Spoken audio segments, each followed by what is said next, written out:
гуфтори 19 романи Фирдавсӣ. Сабаби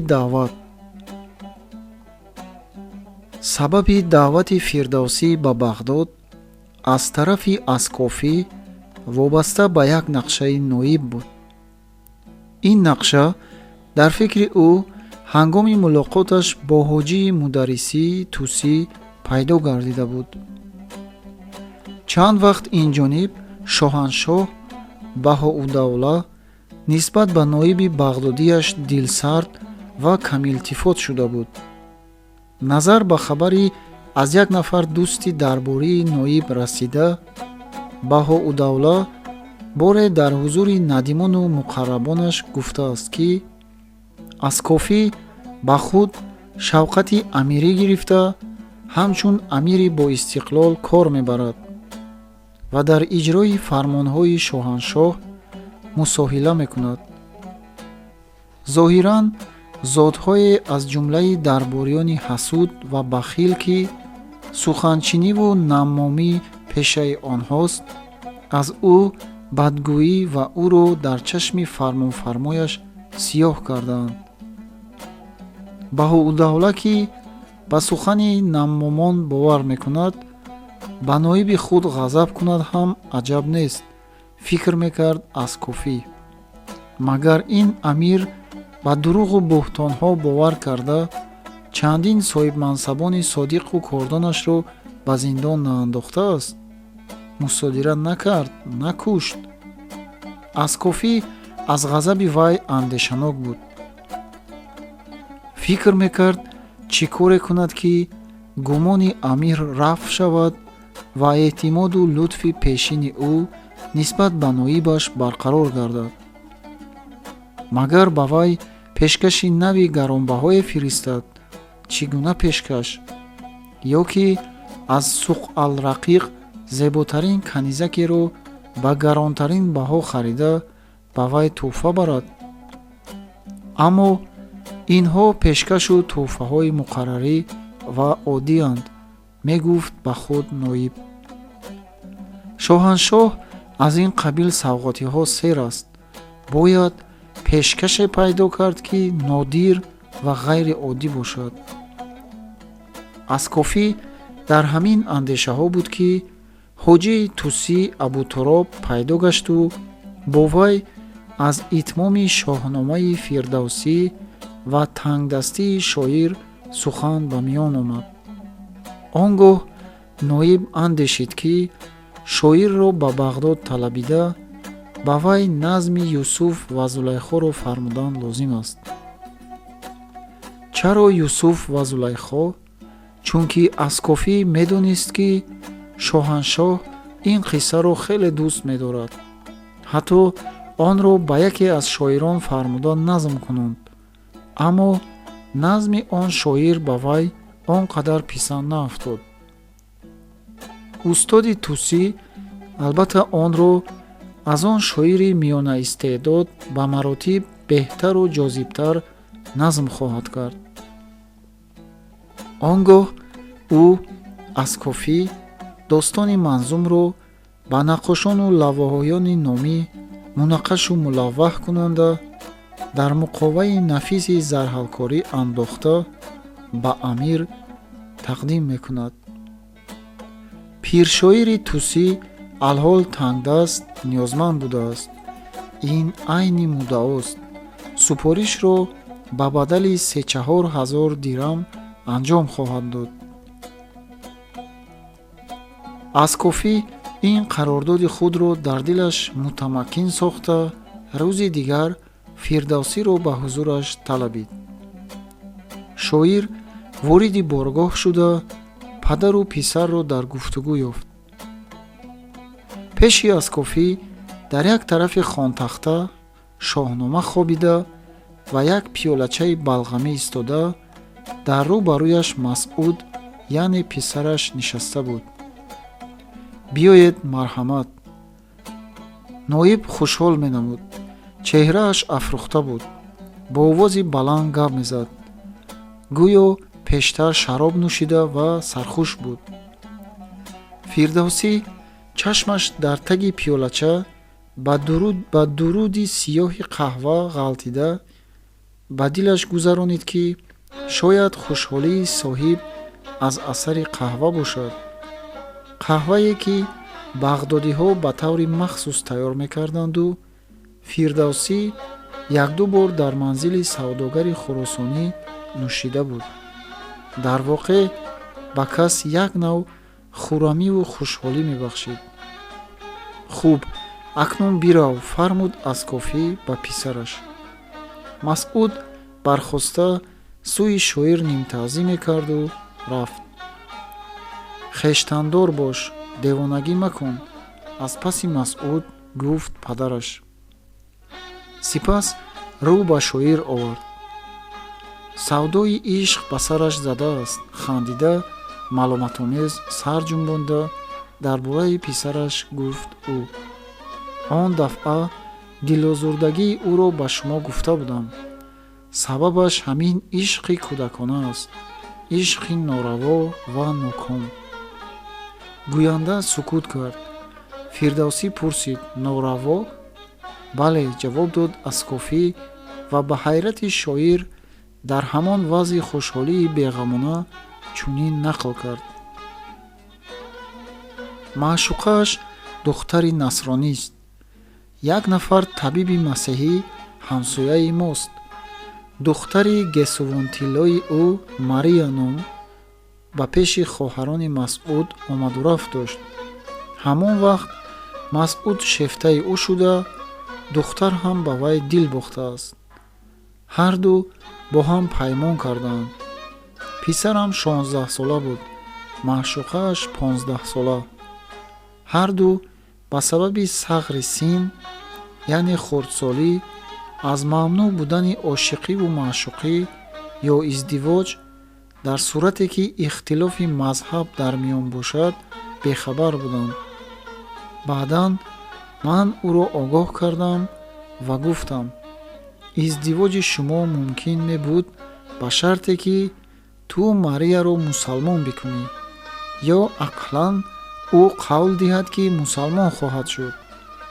духтар ба қавл додан розӣ шудааст, аммо волидайнаш дар ин бора ҳатто ҳарфе заданро ба ӯ манъ кардаанд.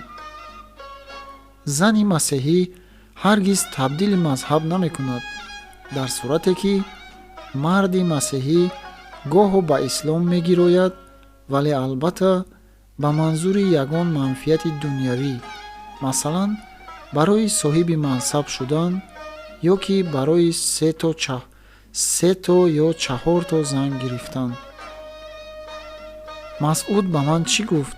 гуфт: ман масеҳӣ мешавам. Аскофӣ бо таассуф сар ҷунбонид. бехират намедонад ки дар ин сурат вай ба ҳукми шариати ислом кушта хоҳад шуд. албатта мулоқоти Масъудро бо духтар ва духтарро бо Масъуд ҳам ман ва ҳам хонаводаи табиб манъ кардем. писарам маҷнунвор саргашта, духтар низ ба шуниданам ба ҳоли Лайлӣ афтодааст. аммо чӣ илоҷ? Масъуд ба ман мегӯяд, магар халифа ҷонишини пайғамбари ислом ва муршиди мусалманони олам наметавонад бо ҳукми худ издивоҷи моро ҷоиз гардонад. бирав, мегӯяд, аз халифа иҷоза бихоҳ. намедонад ки бо чунин арзе пеши халифа рафтан худро масхараи олам кардан аст. Фирдавсӣ ба андеша рафту гуфт: оре ҳазрат, ҳақ ба шумост, вале ба ҷавони покдил ва он духтари маъсума раҳми кас меояд. худ нодониста бо ҳукми табиати башарӣ ва бо дили соф ба кӯҳи сарбаста даромада саргардон мондааст. афсӯс, сукут кард ва ба ёдаш қиссаи зол ва рудоба омад. дар замонҳои қадим, пеш аз зуҳури ислом, издивоҷ дар мавриди ихтилофи мазҳаб мамнӯъ набуда ё ки бо фармони шоҳ раво мешудааст. мисол, қиссаи зол ва рудоба аст ки ровиён ба мо хабарашро доданд ва банда онро дар шоҳнома назм карданд. дар оғоз шоҳаншоҳ манучеҳр издивоҷи золи зардуштӣ ва рудобаи бутпарастро манъ кард, вале сониан иҷозат дод. метавон гуфт ки ишқ ба мазҳаб ғолиб омад, вале дар замони мо як чунин ҳодиса албатта берун аз имкон аст. Аскофӣ аз афти кор ба ёд овард ки бо меҳмон ҳанӯз аҳволпурсӣ накардааст. охир ӯро як ҳафта боз надида буд. аҳволпурсикунон пайдарҳам якчанд суолро қатор кард. кайфу ҳол? дилтанг нашудед? бағдодро хуб тамошо кардед? ба зиёрати тоқи кисро ҳам рафтед? оре, аз марҳамати ҳазрат, ҷавоб дод Фирдавсӣ. чӣ гуна будааст? шоирро ба тамом кардани ҷумлааш фурсат надода боз пурсид Аскофӣ. аз дидани харобаҳо маҳзун нашудед? шудам, ҳазрат. ба илова, фоҷиае ки бандаро мушоҳидаи он иттифоқ афтод. бале, харобаҳои мадоин дар воқеъ ҳузноваранд. ба фоҷиа гуфтани мусоҳибаш эътибор накарда, боз сухани ӯро бурид ноиб. ба гумон дар кайфияти хушҳолӣ ба миёни сухани мусоҳиб давидану онро нашунида қатъ кардан одати ӯ буд. гуфторашро давом дод. дидед, араб бо сосониён чӣ карда буд? харобаи тайсафуни бостонӣ дар дили ҳар як эронӣ ҳамчун реше буд. реше ки дар тӯли 3 қарн хуншор буд, то он ки дайламиён бувайҳӣ ба зури шамшер ироқро гирифтанд ва бағдодро кушода интиқоми 300-соларо ситониданду он реш беҳ шуд. шоҳони бувайҳӣ ба салтанати араб на фақат дар аҷам, балки дар ин мулки қадими Эрон низ хотима доданд. халифа султони араб имрӯз гӯш ба фармони шоҳаншоҳ Эрон аст. ба хотимаи салтанати арабӣ дар аҷам 2 қарн аз он пеш тоҳириён ва сомониён ибтидо гузошта ва муваффақ шуда буданд. аммо ноиб ин корро ба амирони бувайҳӣ нисбат медод. гуфтугӯи дароз гӯё як нав муқаддимае буд ки баъд аз он Аскофӣ ниҳоят ба сари матлаб омад. устод, ба шумо як супориш аст, шурӯъ кард ӯ. агар қабул кардед, ба атову эҳсони мулкона мушарраф хоҳед шуд. қиссаи Юсуф ва Зулайҳоро барои шоҳаншоҳ назм бикунед. аълоҳазратам ин қиссаро ниҳоят дӯст медоранд. Фирдавсӣ ҳайрон шуд. вай мунтазир буд ки ноиб дар бораи шоҳнома сухан хоҳад ронд ва балки ба амир Баҳоудавла тақдим кардани онро таклиф хоҳад кард. вале Аскофӣ дар бораи китоби вай чизе нагуфта, якбора чунин супориши ғайри чашмдошт зад. Юсуф ва Зулайхоро аз ин пеш 2 шоир, Абулмуайяди Балхӣ ва Бахтиёрии Аҳвозӣ назм карданд. чӣ ҳоҷат ки бори савум назм бикунем, гуфт шоир. назми эшон чандон писанди табъи ҳумоёнӣ наяфтод. ман аминам ки назми устод Фирдавсӣ аз он 2 маротиб баландтар ва ҷозибтар хоҳад буд, гуфт Аскофӣ. далел ҳамин шоҳнома аст. ниҳоят аз китоби мусоҳибаш ёдовар шуд ноиб. ман мутоила кардам. ба фасоҳату балоғат шояд ҳатто дар шеъри араб ҳам назир надошта бошад. ҳиммат бигуморед ва ба кор шурӯъ бикунед. барои ин кор ҳар чӣ қадар вақт лозим бошад, бемалол дар меҳмонсарои мо биншинеду машғул бишавед. қиссаро шумо албатта дар Қуръон хондаед. ба фикратон назми он чӣ қадар вақт лозим дорад? намедонам, андешамандона гуфт Фирдавсӣ. ҳар чӣ зудтар беҳтар. ман мӯътақидам, ки шумо ин корро дар 2 моҳ ё дер кашад дар 3 моҳ ба анҷом мерасонед. ба ҷои шоир муҳлати корро ҳам таъин кард ноиб. хуб розӣ ҳастед? боз пурсид ӯ. фурсат бидиҳед фикр кунам, гуфт Фирдавсӣ. вай аз назди Аскофӣ ҳам як дараҷа хурсанд ва ҳам андӯҳгин ба меҳмонсаро баргашт. хурсандиаш аз он буд, ки Аскофиро некхоҳ ва ҳимоятгари худ донист. аз нияти ниҳонии ӯ бехабар буд. вале магар суханони ноиб ба ғамхории ӯ дар ҳаққи шоир гувоҳӣ намедоданд? аммо андӯҳи вай аз шоҳнома буд. бузургтарин асари ӯ дар ҳақиқати амр боз ҳам харидор наёфт. дар миёна муаллақ монд. ба ҳеҷ кас дар кор нест. вай албатта пешниҳоди ноибро дар бораи назми қиссаи Юсуф ва Зулайхо қабул хоҳад кард. ба қабул кардан маҷбур аст, зеро чанголи бешафақатӣ, муҳтоҷӣ дар гиребони ӯст.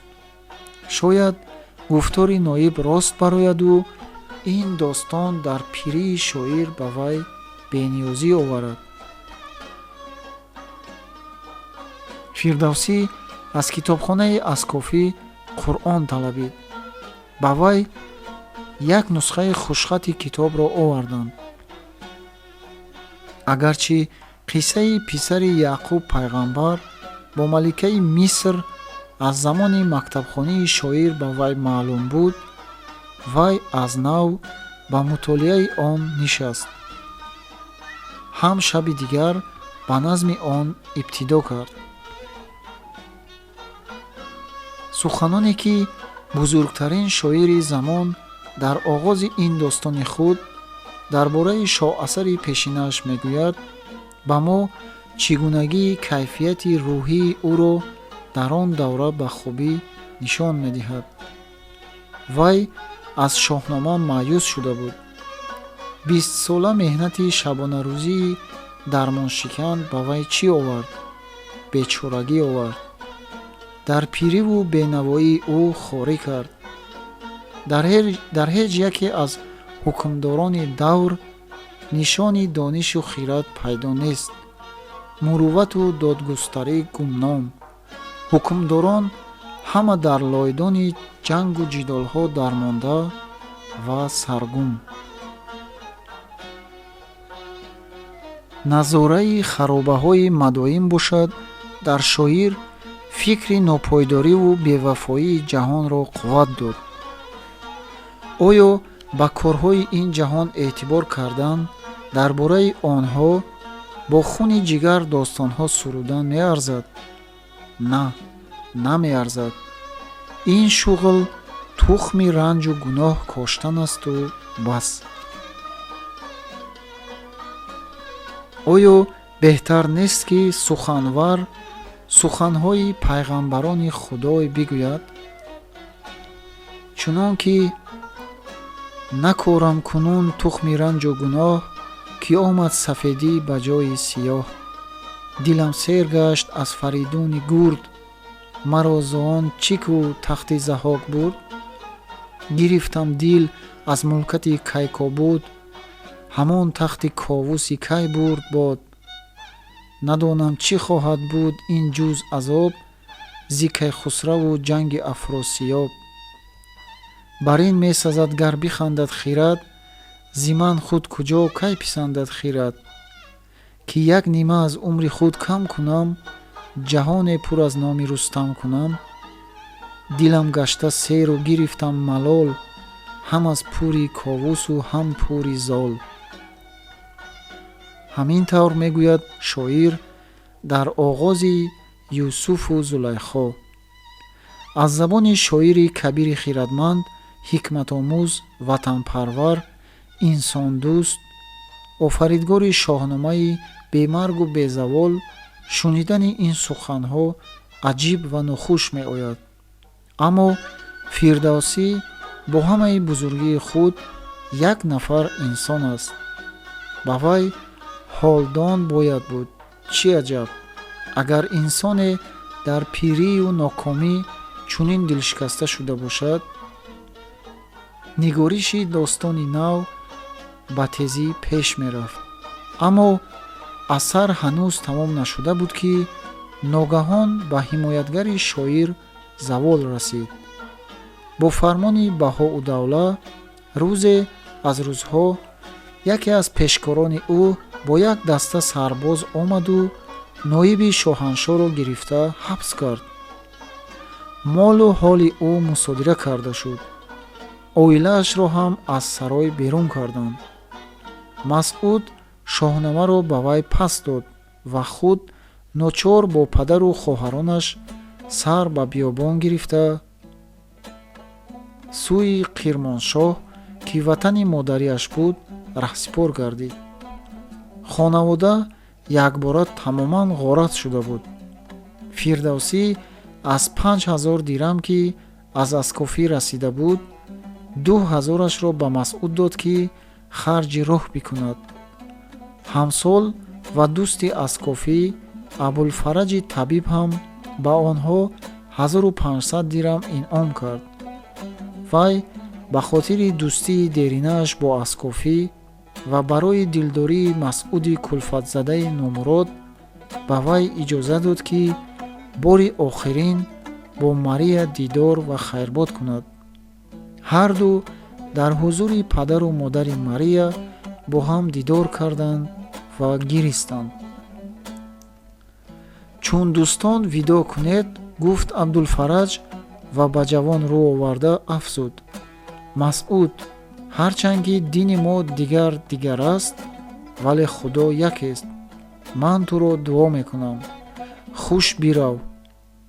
он чи аз қазо ба сари падарат омад, ту, модарат, хоҳаронат аз он дилшикаста нашавед. сабр пеша гиред. барои шумоён ибодат мекунам. умедворам, ки худованди меҳрубон шумоёнро аз лутфу карамаш бенасиб нахоҳад гузошт. мария сар ба паҳлӯ хам карда ба масъуд даст ёзонид. ҷавон дасти ӯро фишурда гирён аз ҳавлии кашиш ба дар рафт. пас аз як сол фирдавсӣ дар тус шунид, ки аскофиро аз зиндон фирор кардан муяссар шуд ва ӯ ба шаҳри Батеҳа ба паноҳи ҳокими он диёр рафт ва он гоҳ масъуд модару хоҳаронашро назди падараш фиристода, худ бо корвони ҳоҷиён пиёда ба Макка равон шуда, дигар ба ватанаш барнагашта дар ҳамон тарафҳо ғайб задааст. ноиби нави Баҳоудавла фирдавсиро ҳамчун дӯсти аскофии ба ғазаби шоҳ гирифтор шуда аз меҳмонсарои ноибхона берун кард. шоир ночор ба ватани худ баргашт. маълул ва маҳзун баргашт. ҳабсу қайди аскофӣ ӯро хеле маъюс карда буд. ваъдаи ҳимоят аз ҷониби ноиби Баҳоудавла шоирро пас аз наумедиҳо умеди тозае бахшида буд, ки шояд аз ин баъд мушкилоти рӯзгораш рӯ ба осонӣ оварад. акнун ин умед ҳам барбод рафт.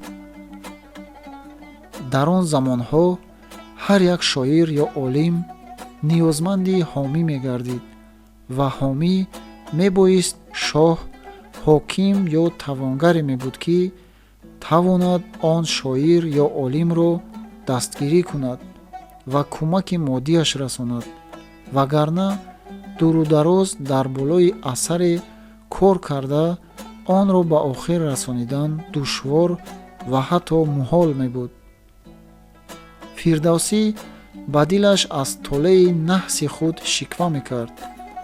охир аз 3 ҳомӣ ки шоир дошт, 2 нафарашон пеш аз итмоми шоҳнома як ба як аз байн рафтанд. Мансур ибни Муҳаммад, волии пешини Тус, он марди хиратманду бедору равшанравон ки нахустин бор шоирро ба назми шоҳнома ташвиқ ва дар ин кори бузург ӯро ҳамаҷониба дастгирӣ мекард, ба зудӣ дар кадом як ҷанг кушта шуд. дуввуми Ҳусайни Қутайб ногаҳон маъзул ва зиндонӣ гардид. акнун дар итмоми шоҳнома ҳомии сеюми ӯ Аскофиро ҳам аз мансаби наёбат ронда ба зиндон андохтанд. ба ростӣ ҳам қисмат бо шоир бозиҳои шум мекард. вақти бозгашти Фирдавсӣ аз Бағдод ба Тус тирамоҳ даромада буд. дар бош намуди ҳузновари заминҳои аз ҳосил монда, аҷриқ пахш карда, ҷӯйҳои хушкида бар ғаму яъси ӯ меафзуд. ҷӯйборе ки аз руд об мегирифту киштҳои кашоварзони божро обёрӣ мекард, сарбандаш дар селҳои баҳорон вайрон шуда буд. кашоварзон ба воситаи ҳашар онро нимкора рост карда буданд. ин кор ба охир расида буд ки тобистон даромада оби руд костан гирифт ва ба ҷӯйбор ба қадри даркорӣ намедаромад. бадин сабаб киштиҳои ташнаи об дар гармои тобистон хушкиданд ва сӯхтанд. бе ин ҳам дар солҳои пеш зироати фирдавсии деҳқон кам кам рӯ ба табоҳӣ оварда буд ва шоир дар баҳри назми достонҳо ба назорати кишту дарав расидагӣ намекард. сол ба сол нотавонтар ва нодортар мешуд. баъзе солҳо ҳатто аз додани ғалаи тухмӣ ба барзгарони худ оҷиз мемонд. барзгарон ба қадри зуру тавоноӣ худашон дар заминҳои хароб чизе мекоштанду ҳосиле мебардоштанд. қисми зиёди заминҳо ба иҷора дода шуда буд. иҷорадорон пас аз бардоштани ҳосили ночизи ғала ҳаққи иҷорагӯён ба шоир чӣ қадаре ки худашон лозим донанд меоварданд. шоир бошад ин фурсате ва на ҳавсалае дошт ки таҳқиқ кунад ҳаққи иҷора он миқдор ки мебояд оварда шудааст ё на. зимистон даромад. хунукӣ мардумонро ба қодокҳои сандалӣ ки дар Эрону Хуросон курсӣ меномидаш тиқонид. аҳволи хонаводаи Фирдавсиро дар ин зимистону баҳор ин мисраҳои вай аён месозанд. ҳаво пурхурушу замин пур зи ҷӯш, хунук он ки дил шод дорад ба нӯш. дирам дораду нону нуқлу набид, сари гӯсфанде тавонад бурид. маро нест ин хуррам онро ки ҳаст, бубахшой бар мардуми тангдаст. намондам на мақсуду ҳезум на ҷав, на чизе падид аст то ҷавдарав. колои бебаҳои шоир, дастнависҳои шоҳнома ва Юсуфу Зулайхо дар тоқча гард пахш карда хобида буданд. ба қимати ҳақиқии онҳо хазинаи подшоҳон намерасид, аммо шоир орзуи намақсуду ҷав мекард. ӯ шастро пур карда заъфи пирию нотавонияш то рафт меафзуд. мӯй ва ришаш сафед, чашмҳояш хира шуда буданд. шоир ба назми шоҳнома бо нияти тақдими он ба подшоҳи Сомонӣ шурӯъ карда буд. анҷоми нусхаи аввалини китоб ба айёми пирии шоир ба замоне рост омад ки сомониён аз байн рафтанд. дар ватани ӯ хӯросон салтанати маҳмуди ғазнавӣ дар мовароунаҳр ҳокимияти карахониён пайдор гардид. фирдавсӣ ин салтанатҳои нави туркиро бегона ва аз донишу хират дур медонист. аз онҳо умеди ҳунардӯстиву шоирпарварӣ надошт. аз фурӯши асари бузурги худ наумед шуда буд. шоҳнома назар ба он ки мо имрӯз онро ба даст дорем хурдтар буд. матнаш ҳам аз ҳозира тафовутҳо дошт. якчанд фаслҳо ва баъзе қиссаҳоеро ки дар асари пурраи шоир ҳастанд дар бар надошт. фирдавсӣ акнун фақат барои ёдгорӣ комиле ва арзандае аз худ боқӣ гузоштан қарор дод ки асарашро такмил диҳад ва пурра созад. бо ин мақсад вай шоҳномаи мансур, дастнависҳои пешини худ ва дафтари ривоятҳои аз забони ровиёну гӯяндагони зинда навиштаашро аз нав ба даст гирифт.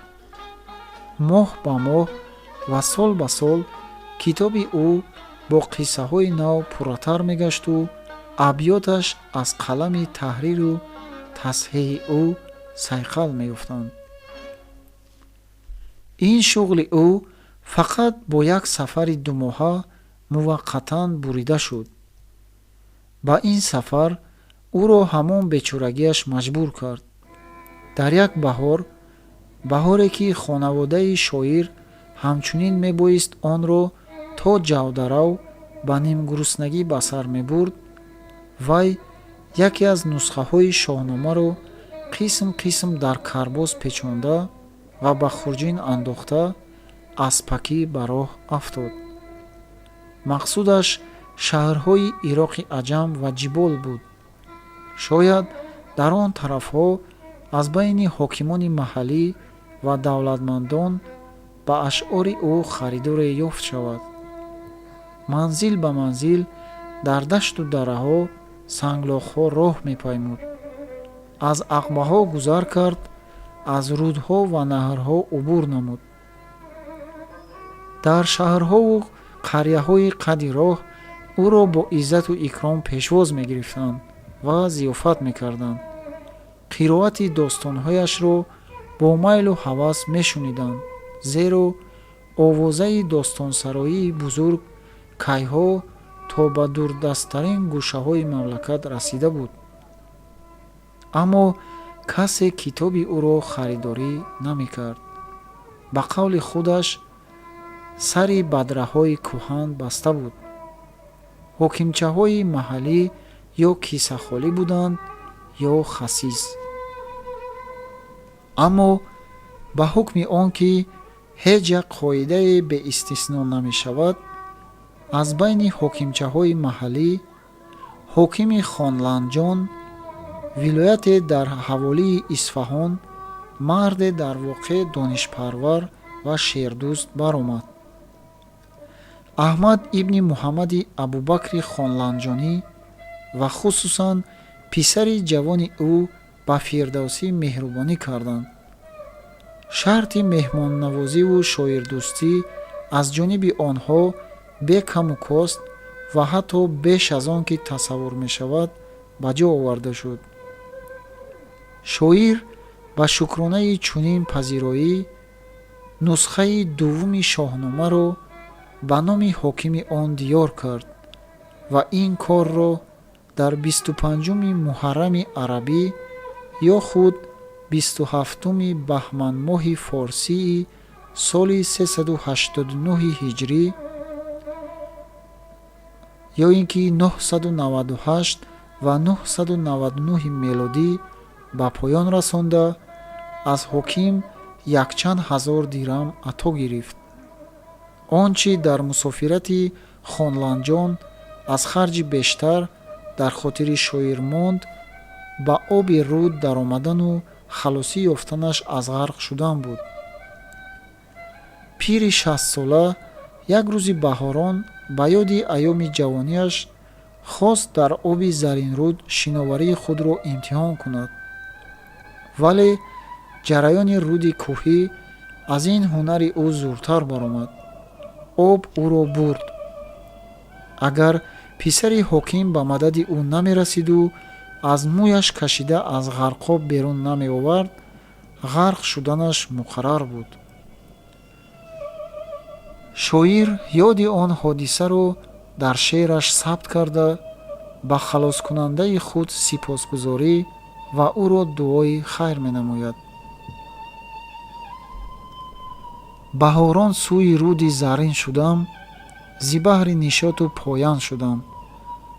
ба об андар афтодам аз ногаҳон, зиёрон ба пешам кеҳону меҳон. бимондам гирифтори гирдоби сахт, ту гуфтӣ ки баргашт бедор бахт. чун огоҳ шуд бар сари ман давид, ба мӯям гирифту маро баркашид. дилаш гашт бар диданам нек шод, сабук гуспанде ба дарвеш дод. пас аз хост додори яздони пок, шуд эман аз ӯ ҷони ман аз ҳалок. кунун гар ба дастам бувад ҷону тан, надорам дареғ ар бихоҳад зи ман. ки яздони некидиҳаш ёр бод, бадандешу бадгӯии ӯ хор бод. балки мо ҳам мебояд аз он ҳокимзодаи ҷавон миннатдор бошем, ки ба туфайли ӯ шоири бузург баъд аз он боз бисту чанд сол зист ва нусхаи охирини шоҳномаро ба поён расонида, ба ҷаҳониён ёдгор гузошт. вай ба деҳаи худ баргашта, такмилу тасҳеҳи асарашро давом дод. ба шоҳнома боз якчанд қиссаҳо изофа кард. атои каримонаи ҳокими хонланҷон ба вай имкон дод, ки 2-3 соли дигар ба тариқи сарфакорӣ қариб бо хотири ҷамъ, қариб бемалол ба кори эҷодии худ машғул шавад. он солҳо шоҳзодаи Сомонӣ Абуиброҳим Исмоили Мунтасир бо истилогарони мамлакаташ меҷангид. як силсила ғалабаҳои ӯ ҳавохоҳони Сомониён ва гирьяндагони заволи онҳоро, аз он ҷумла шоири Тусиро умеде мебахшид, ки шояд давлати Сомониёни донишпарвар аз нав барқарор гардад. дар ин сурат Фирдавсӣ нусхаи пурраи шоҳномаро ба ҳукмдори Сомонӣ тақдим хоҳад кард. ӯ ба шоҳзодаи ҷавон ва лашкаркаши ҷасур Мунтасир, алалхусус аз барои он ки вай шоир ҳам буд, ҳусни таваҷҷӯҳе дошт. ситоишгари паҳлавониву паҳлавонон Фирдавсӣ қитъаи зерини аз забон ба забон гузашта дар байни фозилони Мовароунаҳру Хӯросон интишорёфтаи шоири ҷанговарро хеле писандида буд. гӯянд маро зи чӣ рӯ хуб насозӣ, маъвогаҳи ороставу фарши муллавван. бо наъраи гурдон чӣ кунам лаҳни муғаннӣ, бо пӯяи аспон чӣ кунам маҷлиси гулшан. ҷӯши маю нӯши лаби соқӣ ба чӣ кор аст, ҷӯшидани хун бояд бар айбаи ҷавшан. асп асту силоҳ аст маро базмгаҳу боғ, тир асту камон аст маро лолаву савсан. аммо ногаҳон ба дасти хоине кушта шудани Мунтасир умеди ҳавохоҳонаи давлати Сомониро барбод дод.